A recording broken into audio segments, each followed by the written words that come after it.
Hi, it's Miss Conway here, and today we're going to do a really fun science experiment. It's simple, but it's really going to be a lot of fun. The first thing you need to talk about when you do a science experiment is a hypothesis. It basically says, what are you basically testing? What is your experiment? So what we're doing today is we're testing if the temperature of water affects how quickly Alka-Seltzer tablets dissolve. You plop them in water when you're going to use them, but if the water's hotter or cooler, does it make a difference? We're going to find out. So after you state your hypothesis, the next thing you need to do is make a prediction. And the best way to make a prediction, I think we know, is to activate our background knowledge and think, what can I relate this to that I've seen before that might give me a clue or a hint of what's going to happen in this experiment? The only thing I can really think of is, dissolving sugar in, say, coffee versus dissolving sugar in room temperature tea. It dissolves a lot quicker in that hot water, but this isn't sugar, this is Alka-Seltzer, so it's a little bit different. So we're going to see if that's the same, and then later on we're going to talk about why that happens, okay? Now, we're going to talk about our variables real quick.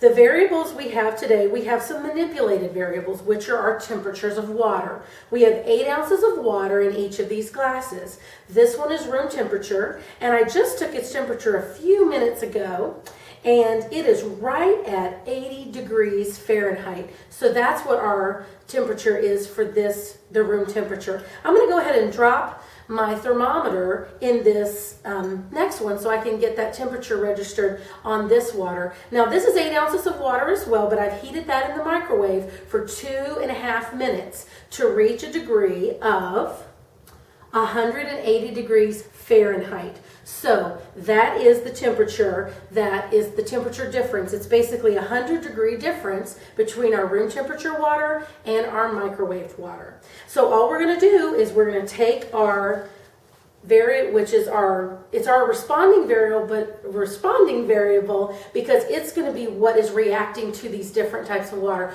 But it's also our constant because we're dropping the same Alka-Seltzer tablet, the exact same kind, into each of the manipulated variables. So we're going to do this and we're going to see just exactly what's going to happen. I need to tell you just a little bit about the materials that I'm using today, real quick. Alka-Seltzer tablets, water, glasses. I've got a paper towel here for my little drips and messes. I've got a thermometer that measures temperature in Fahrenheit, and I have a stopwatch. So when I drop my Alka-Seltzer in there, I can get a precise time, and then I can write that time down so I can remember once we get this experiment completed so we can graph our data. Okay, so let's go ahead and let's get started. The first one we're going to do is our room temperature Alka-Seltzer. And what I'm going to do is as soon as I drop it in this water, I'm going to start my stopwatch and we're going to see how long it takes. Okay, there it goes. It is buzzing away. Let's see. Lots of bubbles. And what I'm watching for is I want to see at the exact second that it's totally dissolved in the water. I want to make sure that I catch it at the just exact time that it is dissolved in the water.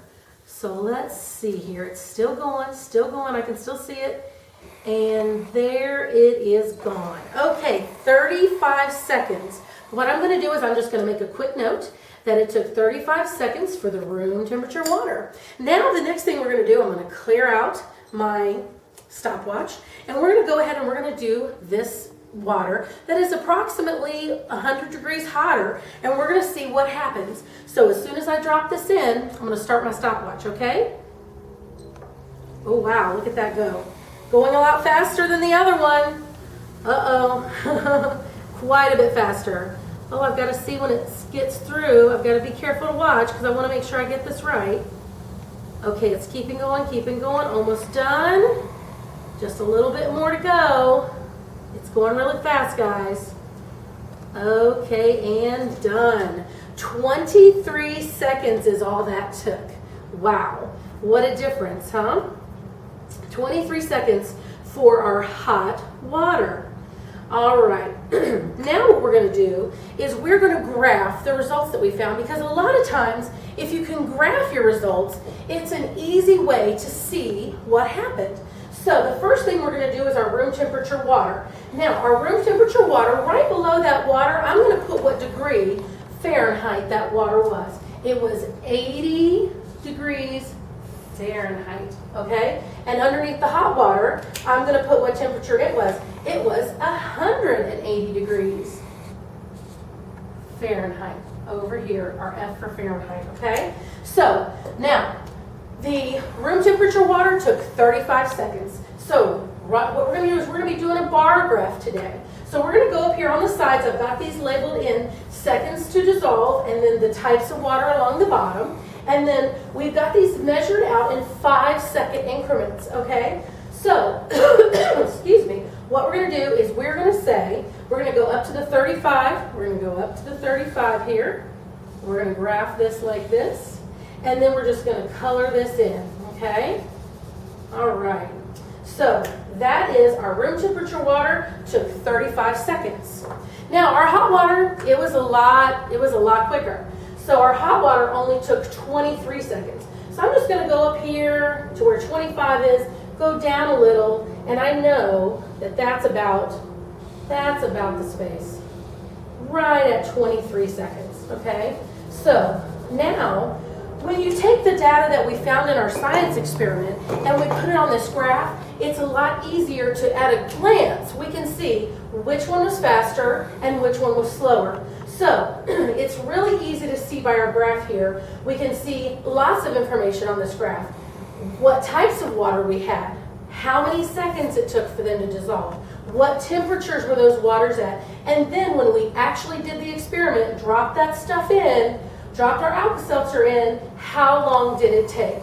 So a data chart like this, a bar graph, is a great way for you to keep track and just give people a second glance at what your results are.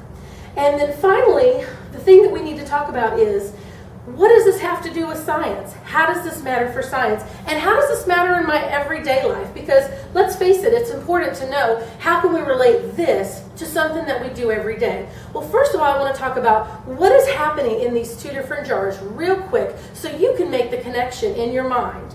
Basically, when you have water, the molecules in there, they're moving around. My hands are going to represent, the molecules moving around. In the room temperature water, the molecules are moving, but they're moving kind of slow. They're chilling. They're just there. Now in the hot water, those molecules are moving really fast. So say this little wad of paper towel is going to represent that Alka-Seltzer. The reason that Alka-Seltzer did it so much faster was because when you put it in the cool water, it's getting knocked around like this. It's interacting with the Alka-Seltzer, it's breaking it apart, it's helping it dissolve, okay? But when you put it in the hot water, those molecules, they're moving really fast. And they really, really, really hit that, whoop, and it's gone. It dissolves that quickly.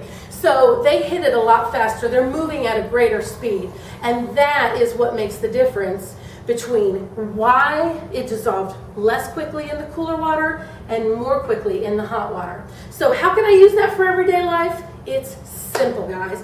All you have to think about is the next time you need something to dissolve pretty quickly, put it in warmer water. It will dissolve a lot quicker that way.